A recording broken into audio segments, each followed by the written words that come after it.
Senior representatives from across the humanitarian community gathered in Brussels yesterday to address the most immediate emergencies and to ensure a timely life-saving response. The Norwegian Council said the meeting failed to secure the adequate funding for Yemen, putting millions of Yemenis at risk. This report has more details.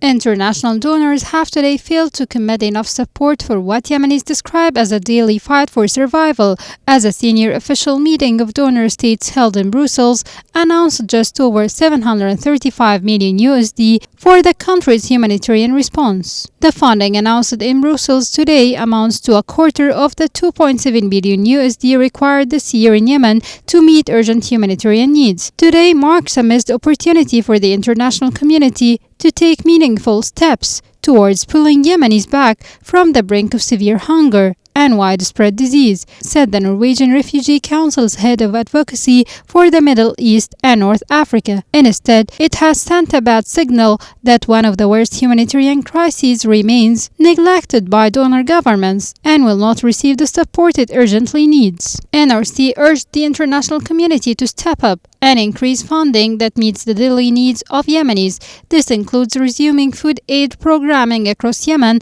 and scaling up targeted support to food security, nutrition, and water programming. In recent months, families in Yemen have been further plunged into severe food insecurity amid shrinking food aid and funding resources. Food insecurity is now predominant among over 17 million people, which means families have to reduce calorie intake and meal count, resulting in acute malnutrition among children. NRC's survey of different cities and villages across Yemen found that 90% of families had not received any aid in the past 3 months. In some areas across Al-Hudaydah, Amran, Hajjah, and Sana'a, 8 in 10 people lacked sufficient clean water amid a surge in waterborne diseases, including cholera.